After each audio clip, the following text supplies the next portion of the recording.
Hello everyone, I'm Dr. Francisco. This is the bite-sized information for kidney and related diseases, aiming to help patients, their relatives, their caregivers to understand better the disease so that they can come into better terms with the disease, and together with their own physicians or with me, if they choose me, they can manage the disease better as well. And that will help minimizing complications and, importantly, worries. So let's start. So today we're going to discuss if patients with peritoneal dialysis suffer also malnutrition. Unfortunately, the answer is yes. Malnutrition is also common in patients on peritoneal dialysis. Malnutrition occurs again because of increased protein and energy wastage due to high levels of toxins in the blood, but also because of loss of proteins and amino acids into the peritoneal fluid during each peritoneal wash, what we call also peritoneal exchanges, especially if the peritoneal membrane is very absorptive. Every patient has different absorptive characteristics in their own peritoneal membranes, meaning some will absorb faster and better certain constituents or nutriments, etc. But also that means that some will lose faster and worse certain nutrients. Many patients with peritoneal dialysis might feel full and not so hungry because of the fluid inside the tummy is making them feel bloated, or because the sugar load inside this fluid is actually giving some calories and energy, because this is also absorbed to the blood in the same way as if you have drunk sugary drink. The nutritional status in peritoneal dialysis patients also need to be monitored frequently, ideally every 1 to 3 months. The absorptive capacity of the peritoneal membrane of each patient, as that I just mentioned, which is also called the transport status,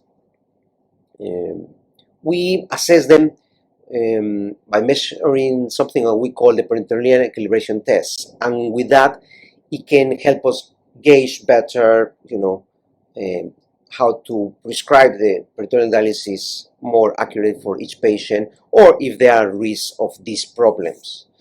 And that needs to be assessed and monitored across time as well, because this parameter is not an static one. As the time passes by, and especially if patients have complications like peritoneal infections, the peritoneal membrane can become thicker, scar or sore off, and its absorptive characteristics change for the worse. There are also extreme cases. Fortunately, they are not so common, but it can happen that a severe scarring of the membrane occurs that start just enclosing in many of the organs inside the body, especially the gut, which can cause blockage of the gut, and patients can develop, worse bloating, nausea, vomiting, and even life-threatening malnutrition. Once more, seeing a dietitian with experience in peritoneal dialysis is actually crucial. We typically recommend an intake of protein around 1.2 to 1.3 grams of protein per kilogram of body weight.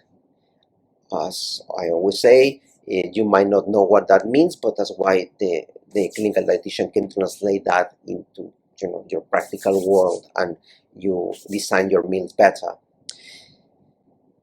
So it is also ideal to adjust the calorie intake according to the amount of sugar contained in the peritoneal dialysis washes.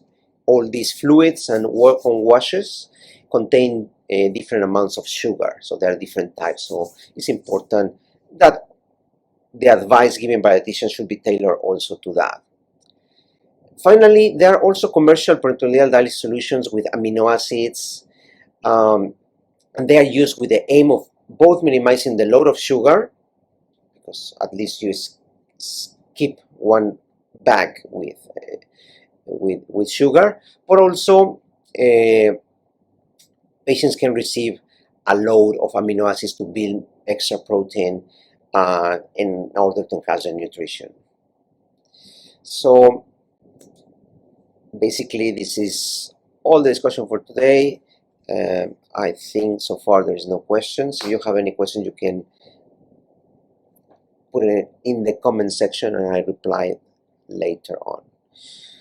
Otherwise, I'm Dr. Francisco, wishing you the best possible health. Take care. Bye-bye.